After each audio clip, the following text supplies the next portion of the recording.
এটা কথা মনত আহে, একাষাৰ কথা মনত আহে, যিটো থমাস জেফাৰচন US প্ৰেসিডেন্ট তেখেতে কৈছিল যে যদি এটা চইচ থাকে of having a government without press or having a press without government, I would go for the second option. Thomas জেফাৰচনে কোৱা কথা।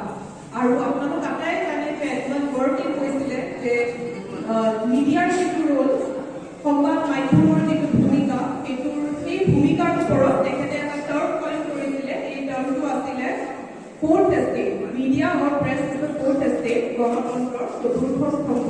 এই মিডিয়াক আমি দেখি আহিছোঁ আৰু এগৰাকী প্ৰশাসক হিচাপে সদায় মিডিয়াক মই মোৰ নিজৰ years and eyes and years বুলি ভাবি লৈছোঁ। আৰু মিডিয়াৰ পৰা যিখিনি ফিডবেক পাইছোঁ, কোভিডৰ সময়তে হওক, বিভিন্ন প্ৰাকৃতিক দুৰ্যোগৰ সময়তে হওক, প্ৰশাসনীয় বিষয়া হিচাপে মোৰ এটা ইম্পৰ্টেণ্ট ফিডবেক, এটা ইম্পৰ্টেণ্ট ইনপুট প্ৰত্যেকটো কামৰ কাৰণে মই ল'ব পাৰিছিলোঁ মিডিয়াৰ পৰা।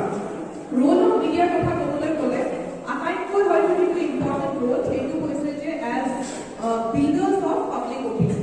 মিডিয়াৰ যিটো অপিনিয়ন বিল্ডিঙৰ কাম, সেই কামটোৰ পৰা এটা চৰকাৰ এখন চৰকাৰ ধৰি যাব পাৰে।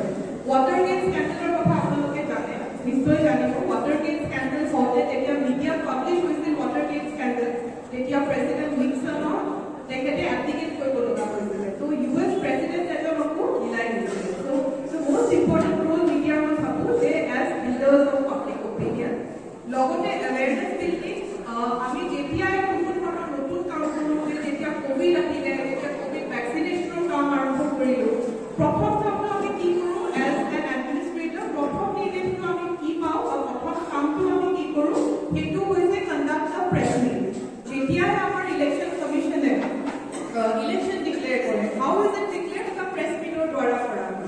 চ' definitely role of media in public awareness and public opinion building সেইটো আটাইতকৈ দৰকাৰী। আৰু সেইকাৰণে যিটো টপিক আজিৰ আছে যে role of media in nation building, সেইটো it is a very relevant topic বুলি মই ভাবোঁ। লগতে মিডিয়াৰ আৰু বহুখিনি কথা আছে। আজিকালি আপোনালোকে দেখে বিশেষকৈ ছ'চিয়েল মিডিয়াৰ জৰিয়তে যে কৰাপশ্যন, যেতিয়াই কোনো মানুহ এজন এৰেষ্ট হৈ আগতে কি হৈছিল যে হয়তো নামটো ওলায় বা ডিটেইলছবোৰ গম নাপায়, এতিয়া এনেধৰণৰ যেতিয়া কৰাপশ্যনৰ কেছ থাকে, কৰাপশ্যনৰ কথা গম পায়, সেইটো থ্ৰু ছ'চিয়েল মিডিয়াই হওক, থ্ৰু নিউজ পেপাৰ হওক, থ্ৰু টেলিভিশ্যন হওক, ইমিডিয়েটলি পাব্লিকে গম পায় আৰু কথাটো ইমিডিয়েটলি আমাৰ উদ্দেশ্যত আহি যায়। চিমিলাৰলি